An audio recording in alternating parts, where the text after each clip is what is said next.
بحکم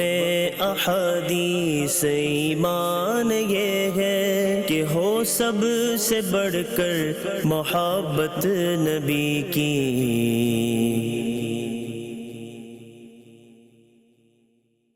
الحمدللہ رب العالمین والصلاة والسلام علی سید الانبیاء والمرسلین، اما بعد فاعوذ باللہ من الشیطان الرجیم، بسم اللہ الرحمن الرحیم۔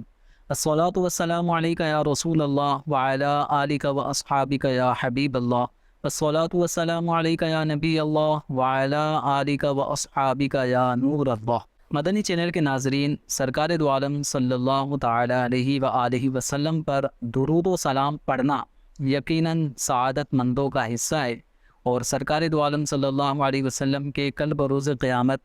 آپ کے قرب حاصل کرنے کا بھی ایک بہترین ذریعہ ہے۔ فرمان مصطفیٰ صلی اللہ تعالی علیہ وآلہ وسلم ہے، اپنی مجلسوں کو مجھ پر درود پڑھ کر آراستہ کیا کرو، کل بروز قیامت تمہارا درود تمہارے لیے نور ہوگا۔ صلو علی الحبیب صلی اللہ تعالی علی محمد صلی اللہ علیہ وآلہ وسلم، صلاۃ و سلام علیکہ یا سیدی یا رسول اللہ۔ مدنی چینل کے ناظرین، آج کے درس سیاہ ستہ میں جس حدیث مبارکہ کا انتخاب کیا ہے اس کا تعلق روزے کی فضیلت سے۔ جی ہاں، روزہ ایک عظیم عبادت ہے جو ہم سے پہلے کی امتوں پر بھی اللہ تبارک و تعالی نے فرض فرمائے تھے، اور حضرات انبیاء کرام علیہ الصلاۃ والسلام بھی روزہ رکھتے آئے ہیں۔ حضرت سیدنا آدم علیہ نبینا علیہ الصلاۃ والسلام ہر مہینے 13، 14 اور 15 تاریخ کا روزہ رکھا کرتے۔ حضرت سیدنا نوح علیہ الصلاۃ والسلام ایام عید کے علاوہ بقیہ پورے سال روزے سے رہا کرتے تھے۔ حضرت سیدنا سلیمان علیہ الصلاۃ والسلام 3 روزے مہینے کے ابتدا میں، 3 روزے درمیان میں اور 3 روزے مہینے کے آخر میں رکھا کرتے تھے۔ حضرت عیسیٰ علیہ الصلاۃ والسلام تو ہمیشہ روزے کی حالت میں رہا کرتے تھے۔ حضرت سیدنا داؤد علیہ الصلاۃ والسلام ایک دن روزہ رکھتے، ایک دن روزہ نہیں رکھتے۔ یہ والا جو انداز تھا اس کو صوم داؤدی کہتے ہیں، اور آپ صلی اللہ تعالی علیہ وآلہ وسلم نے اس کو بھی پسند فرمایا ہے۔ تو روزہ ایک ایسی عبادت ہے کہ جو اللہ تبارک و تعالیٰ کو بے حد پسند ہے۔ آئیے روزے کی فضیلت سے متعلق ہم مسلم شریف کی روایت حضرت سیدنا ابو ہریرہ رضی اللہ تعالیٰ عنہ جس کے راوی ہیں اس کو سنیں گے، اور روزے کی فضیلت احادیث کریمہ میں بیان کی گئی ہے۔ اللہ تبارک و تعالیٰ سے ہم امید رکھتے ہیں کہ اس وقت جو ماہ رمضان مبارک کے ہم روزے رکھ رہے ہیں، اللہ تبارک و تعالیٰ روزوں کی ان برکات سے ہمیں بھی مستفید فرمائے۔ چنانچہ امام مسلم رحمۃ اللہ تعالی علیہ اپنی صحیح مسلم شریف میں حضرت سیدنا ابو ہریرہ رضی اللہ تعالی عنہ سے ایک حدیث مبارکہ باب فضل الصیام یعنی روزوں کی فضیلت کے باب میں اس حدیث مبارکہ کو نقل فرماتے ہیں۔ عن ابی ہریرہ رضی اللہ تعالی عنہ قال قال رسول اللہ صلی اللہ علیہ وآلہ وسلم کل عمل ابن آدم یضاعف الحسنۃ 10 امثالها الى 700 ضعف۔ سرکار دو عالم صلی اللہ تعالی علیہ وآلہ وسلم نے ارشاد فرمایا کہ ابن آدم کے ہر عمل کا بدلہ 10 سے 700 گنا تک اس کا اجر بڑھا کر دیا جا رہا ہوتا ہے۔ قال اللہ عز وجل، پھر سرکار دو عالم صلی اللہ تعالی علیہ وآلہ وسلم حدیث قدسی بیان کرتے ہوئے ارشاد فرماتے ہیں، الا الصوم، کہ اللہ تبارک و تعالی نے فرمایا سوائے روزہ کے، فَإِنَّهُ لِي وَأَنَا أَجْزِي بِهِ، سوائے روزے کے کہ روزہ میرے لیے ہے اور اس کا بدلہ میں ہی عطا فرماؤں گا۔ پھر حدیث قدسی میں مزید فرمایا گیا، يَدَعُ شَهْوَتَهُ وَطَعَامَهُ مِنْ أَجْلِي، کہ بندہ اپنی خواہش کو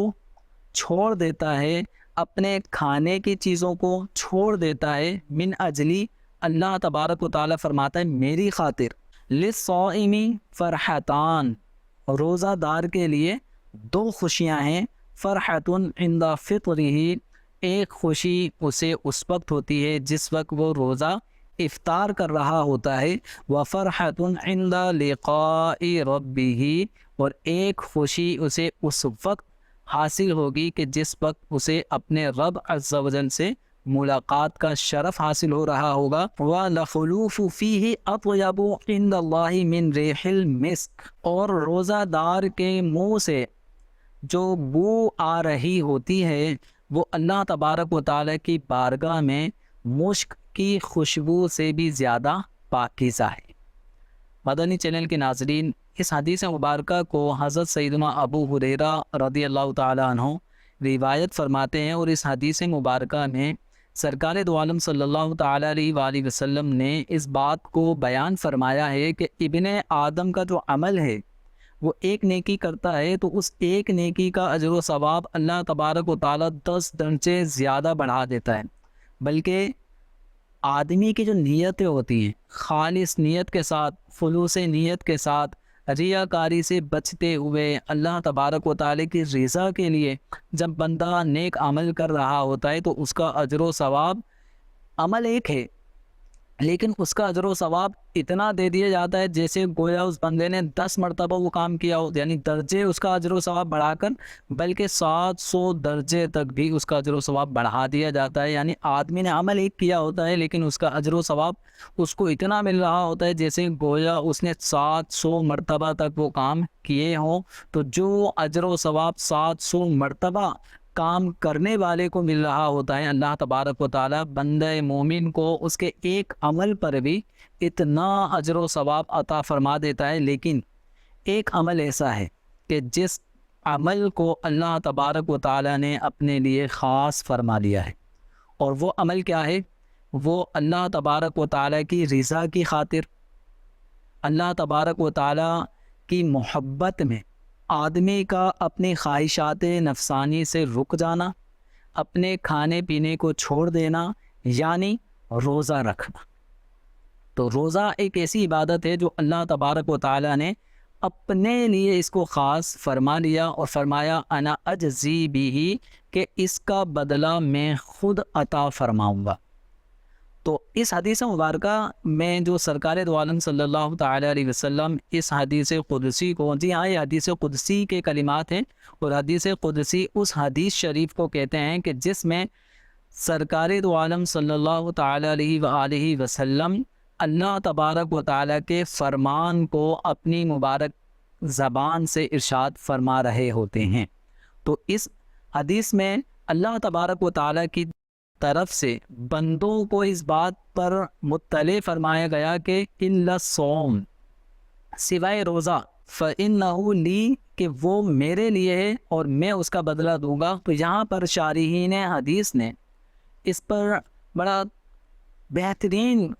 اس حدیث مبارکہ کے مبارک کلمے کی توضیحات بیان فرمائی ہیں۔ انشاءاللہ ان کلمات کو ہم سنیں گے، اور اللہ تبارک و تعالیٰ نے جو روزے کو اپنے لیے خالص قرار دیا ہے اس کی کیا حکمتیں ہیں ان کو جانیں گے۔ تو علماء کرام ارشاد فرماتے ہیں کہ کوئی سا بھی نیک عمل ہو، ہم جو نماز پڑھتے ہیں، ہم جو تلاوت قرآن کرتے ہیں، صدقات و خیرات کرتے ہیں، عمرہ کرتے ہیں، طواف کرتے ہیں، سعی کرتے ہیں، حج کرتے ہیں، یہ سارے کے سارے کام اللہ تبارک و تعالیٰ ہی کے لیے ہوتے ہیں۔ لیکن یہ روزے کو بالخصوص اللہ تبارک و تعالیٰ نے جو اپنا قرار دیا ہے، اس کی کیا وجہ ہے؟ تو شارحین حدیث اس کی وجوہات بیان کرتے ہوئے ارشاد فرماتے ہیں کہ اللہ تبارک و تعالیٰ نے اس روزے کو جو اپنی طرف منسوب فرمائے کہ روزہ میرے لیے ہے، تو اس کی وجہ یہ ہے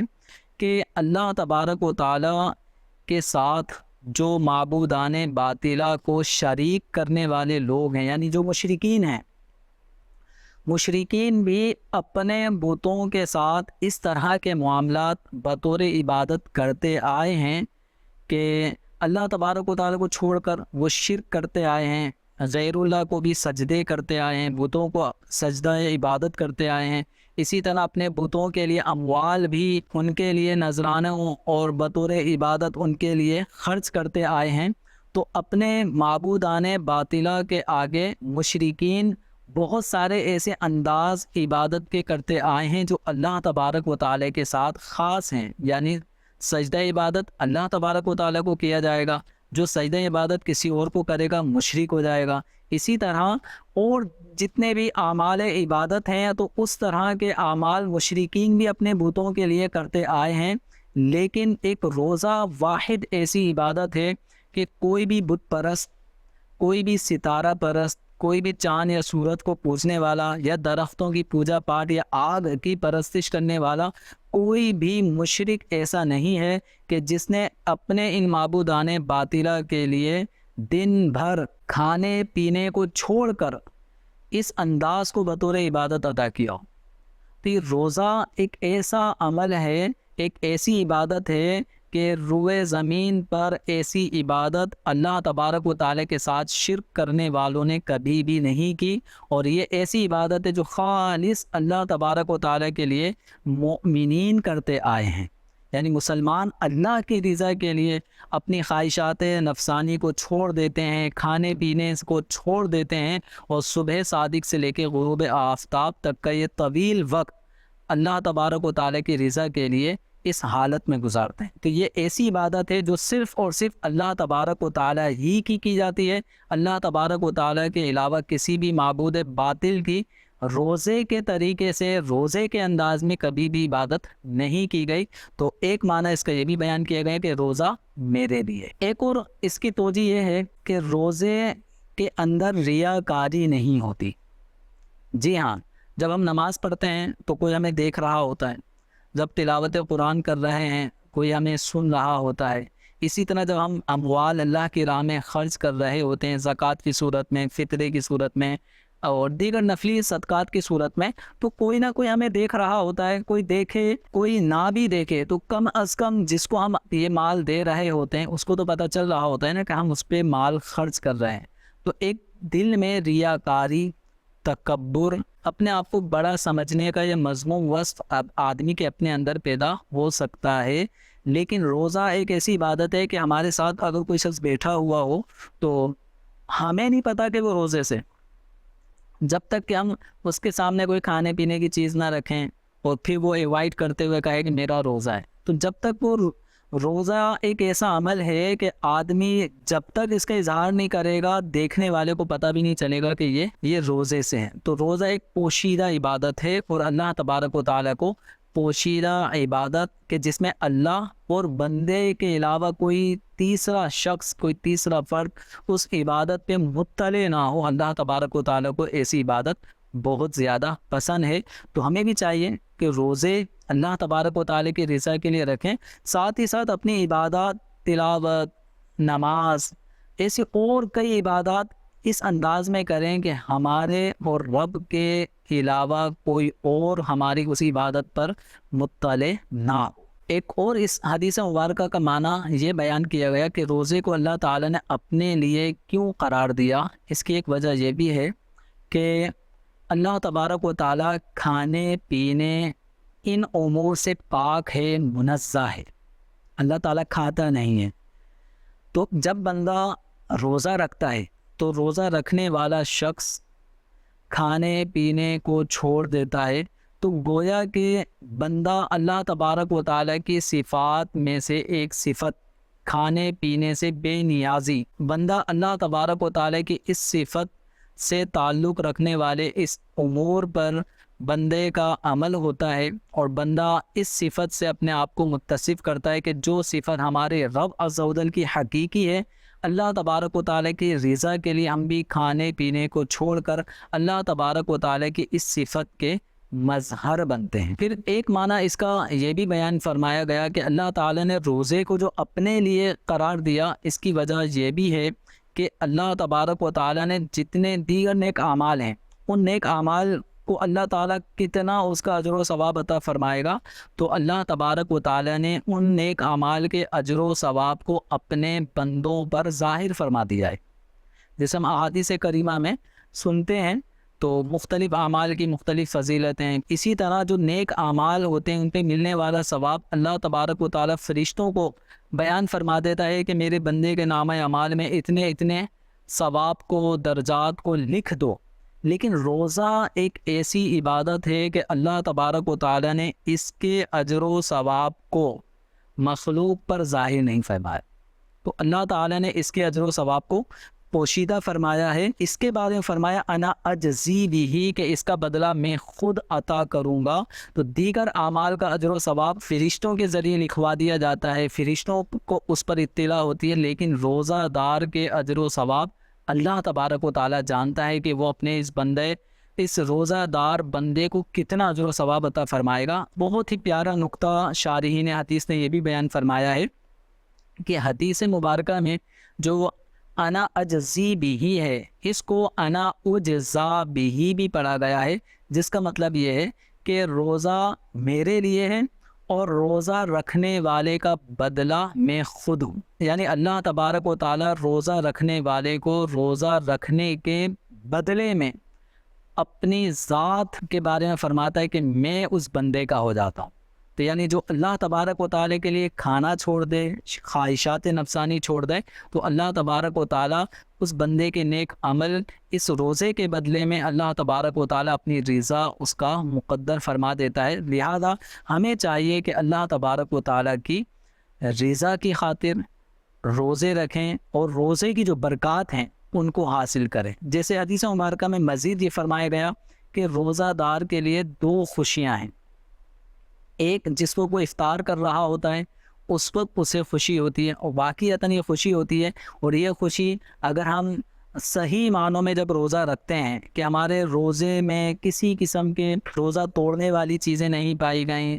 کسی قسم کے کراہت کا روزے میں ارتکاب نہیں کیا گیا، گناہوں سے ہم نے اپنے آپ کو بچا کر یہ روزہ پورا کیا ہے، تو جب آدمی افطار کر رہا ہوتا ہے تو اس افطار کے وقت جب آدمی کے منہ کے ذریعے پیٹ میں جو پہلا نوالا اتر رہا ہوتا ہے، واقعتاً اس وقت بندے مومن کی خوشی کچھ الگ ہی ہوتی ہے۔ اور بالخصوص اگر ہم دیکھیں تو جو ہمارے بچے افطار کر رہے ہوتے ہیں، پہلی مرتبہ جب ان کا روزہ ہو اور ہمارے بچے جس وقت افطار کر رہے ہوتے ہیں تو ماں باپ کو بھی خوشی ہوتی ہے، بچوں کو بھی خوشی ہوتی ہے، اور حقیقی خوشی روزہ دار کو اس وقت ہوگی جب اسے اپنے پروردگار عز و جل کی ملاقات کا شرف حاصل ہوگا۔ آئیے روزوں کے حوالے سے مزید احادیث مبارکہ میں جو اس کی برکتیں، جو اس کے فوائد اور فضائل بیان کیے ہیں، مزید وہ بھی سنتے ہیں۔ بخاری شریف میں حضرت سیدنا امام بخاری رحمۃ اللہ تعالی علیہ حضرت سیدنا سہل رضی اللہ تعالی عنہ سے ایک روایت نقل فرماتے ہیں، نبی پاک صلی اللہ تعالی علیہ وآلہ وسلم نے ارشاد فرمایا، ان فی الجنت بابا یقال له الریان، کہ بے شک جنت میں ایک دروازہ ہے جس کو ریان کہا جاتا ہے، یدخل منہ الصائمون یوم القیامہ، قیامت کے دن اس دروازے سے جنت میں روزہ دار داخل ہو رہے ہوں گے، لا يدخل منہم احد غیرہم، اور روزہ دار کے علاوہ کوئی بھی اس دروازے سے داخل نہیں ہوگا، اور کل بروز قیامت یہ کہا جائے گا، یہ پکار ہوگی، این الصائمون، روزہ دار کہاں ہیں؟ فیقومون، تو وہ کھڑے ہو جائیں گے۔ جب روزہ دار کو پکارا جائے گا تو روزہ دار کھڑے ہو جائیں گے، لا يدخل منہم احد غیرہم، تو اس جنت کے دروازے سے ان روزہ داروں کے علاوہ کوئی اور داخل نہیں ہوگا۔ فَإِذَا دَخَلُوا، یعنی جب اس ریان نامی جنت کے دروازے سے یہ روزہ دار داخل جنت ہو جائیں گے، اغلقا، تو اس ریان دروازے کو پھر بند کر دیا جائے گا، فلم يدخل منہ احد، تو اب اس دروازے سے کوئی بھی داخل جنت نہیں ہوگا۔ مدنی چینل کے ناظرین، دیکھا آپ نے کہ یہ کتنا بڑا اعزاز ہے کہ باقاعدہ جنت کے دروازوں میں سے ایک دروازہ خاص روزہ داروں کے لیے مقرر فرما دیا۔ یہ کتنا بڑا اعزاز روزہ داروں کے لیے ہے کہ ان کے لیے باقاعدہ جنت کا ایک دروازہ، اور اس دروازے سے وہ داخل جنت ہو رہے ہوں گے۔ الحمدللہ ہمیں بھی روزوں سے پیار ہے۔ اللہ کرے کہ جب قیامت کے دن این الصائمون کی صدا ہو تو اس وقت کھڑے ہونے والوں میں اللہ کرے ہمارا بھی شمار ہو، اور ہم بھی اس ریان نامی دروازے سے داخل جنت ہو جائیں۔ مزید روزے کی کیا برکتیں ہیں؟ حضرت سیدنا ابو سعید خدری رضی اللہ تعالی عنہ سے حضرت سیدنا امام بخاری رحمۃ اللہ تعالی علیہ اپنی صحیح بخاری شریف میں یہ روایت نقل کرتے ہیں، سمعت النبی صلی اللہ علیہ وسلم یقول، من صام یوما فی سبیل اللہ بعد اللہ وجہہ عن النار 70 خریفا، کہ جس نے اللہ تبارک و تعالیٰ کی راہ میں ایک دن کا روزہ رکھا تو اللہ تبارک و تعالیٰ اس کے چہرے کو جہنم سے 70 سال کی مسافت دور کر دے گا۔ یعنی جتنا 70 سال کی اس طویل عرصے میں سفر طے کیا جاتا ہے، اب کتنا لمبا وہ سفر ہوگا کہ 70 سال تک وہ سفر طے کیا جاتا رہے، تو اتنی دور اللہ تبارک و تعالیٰ جہنم کی آگ سے روزہ دار کے چہرے کو دور کر دیتا ہے۔ مراد اس حدیث مبارکہ سے یہ ہے کہ اللہ تبارک و تعالیٰ روزہ دار کے چہرے کو جہنم کی آگ سے جھلسنے نہیں دے گا۔ جہنم کی آگ، جہنم کا دھواں، جہنم کی گرماہٹ، تو یہ روزہ دار کے چہرے پر اثر انداز نہیں ہوگی۔ روزہ دار کا جب چہرہ ہی جہنم کی آگ سے دور ہوا تو اس کی پوری ذات اللہ تبارک و تعالیٰ کے فضل و کرم سے انشاءاللہ جہنم سے محفوظ رہے گی۔ اسی طرح جب روزہ بندہ رکھتا ہے اور اس کے حقوق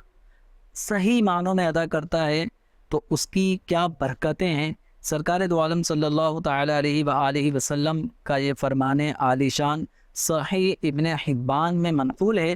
کہ جس نے رمضان کا روزہ رکھا اور اس کی حدود کو پہچانا اور جس چیز سے بچنا چاہیے اس سے بچا،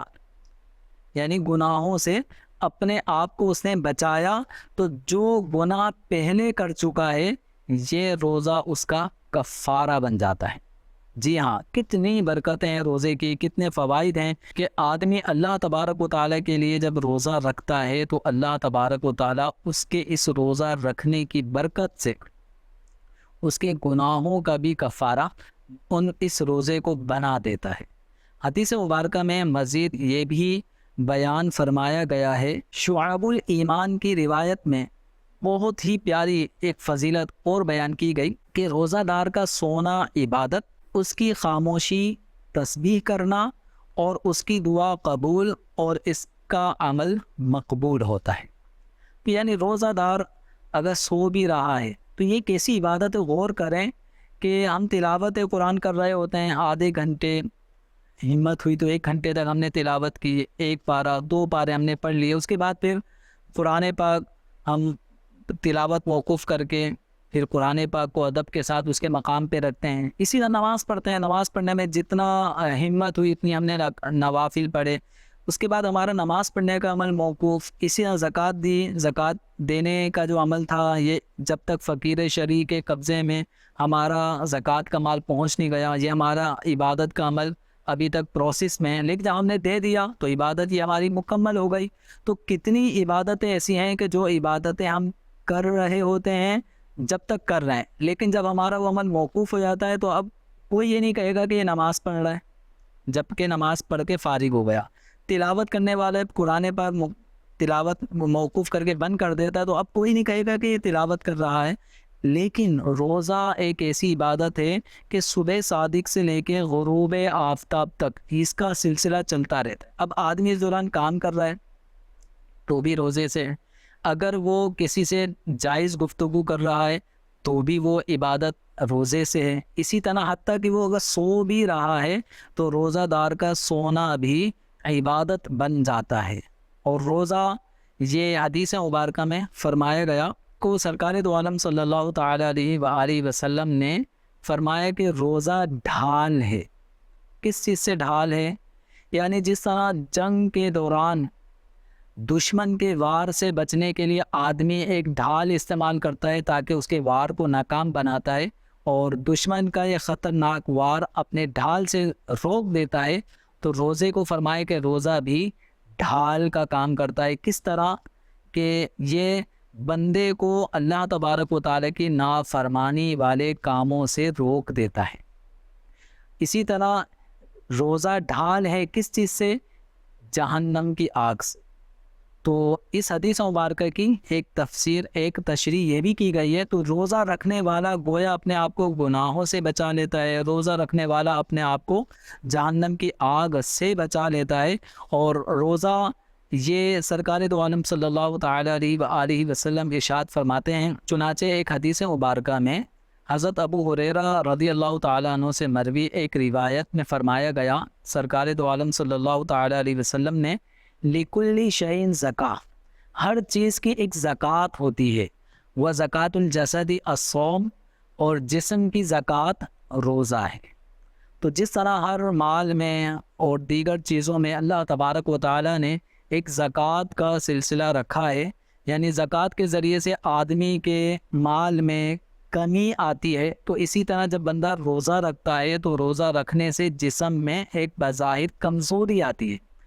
اگر ہم اپنے اموال میں دیکھیں تو بظاہر یہ 2.5% مال کی کمی ہمارے مال کو محفوظ بنا دیتی ہے، ہمارے اموال میں برکت کا باعث ہوتی ہے۔ تو اسی طرح جب ہم روزہ رکھتے ہیں تو روزہ رکھنے میں بظاہر طاقت کا کم ہو جانا، یہ بظاہر کم ہونا ہے، لیکن حقیقت یہ ہے کہ اس روزہ رکھنے کی برکت سے ہمارے جسم کی اصلاح ہو رہی ہوتی ہے۔ جی ہاں، صحت کا سامان ہو رہا ہوتا ہے۔ حدیث مبارکہ میں فرمایا گیا صوموا تصحوا، روزہ رکھو صحت مند ہو جاؤ گے۔ تو اب جب ہم روزہ رکھیں گے تو جسمانی اعتبار سے ہماری بہت ساری ایسی بیماریاں، بہت ساری ایسی اندرونی خرابیاں، وہ صرف کھانے پینے سے اپنے آپ کو بچانے ہی کی وجہ سے دور ہوتی ہیں۔ تو الحمدللہ شریعت اسلامیہ نے جو ہم پر روزے فرض فرمائے ہیں، تو اس فرض روزوں کی جہاں یہ برکتیں ہیں کہ ہمیں اجر و ثواب مل رہے ہوتے ہیں، اللہ تبارک و تعالیٰ کی رضا حاصل ہوتی ہے، تو وہیں روزے کا ہمارا جسمانی فائدہ بھی ہے۔ تو روزہ رکھ کر ہم اپنی بہت ساری ایسی بیماریوں سے بھی چھٹکارا پا لیتے ہیں کہ جو روزے کے علاوہ دیگر کسی اور عمل سے ہماری وہ اندرونی جسمانی بیماری دور نہیں ہوتی۔ اللہ تبارک و تعالی ہم سب کو روزہ ماہ رمضان المبارک کے تمام روزے رکھنے کی توفیق عطا فرمائے، اور روزوں کی برکتیں دنیا میں بھی آخرت میں بھی عطا فرمائے، اور اپنے رضا کے لیے تمام تر نیک اعمال کرنے کی توفیق عطا فرمائے۔ آمین بجاہ النبی الامین صلی اللہ تعالی علیہ وآلہ وسلم۔ بحکم احادیث ایمان یہ ہے کہ ہو سب سے بڑھ کر محبت نبی کی۔